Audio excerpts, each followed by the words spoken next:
Dick di Antonio De Curtis, Totò, recita Gennaro Sansone.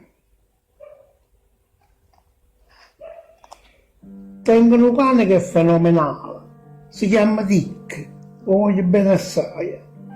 Si perdono la veste, non sia mai, per me sarebbe un lutto nazionale.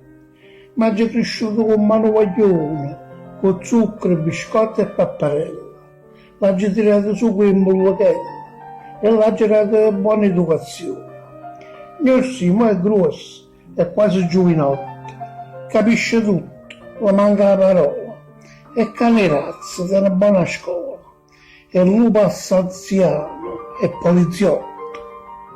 Che la chiamavo Conte è molto bello. In casa ha stabilito la gerarchia.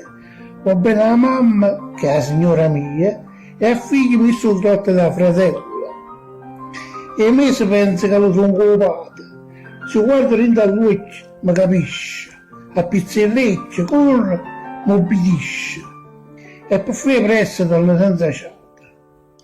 Ogni anno in tale estate va in amore. Se poi contrisce mette un musso sotto. Stanno si è innamorato di una bassotta che non lo sapere, non è in calore. Povero Dick, soffre che malere, porta purissimo un pietto sul dolore. È cane, sì, ma tiene pure un cuore. E lo sangue rende e vena la moglie.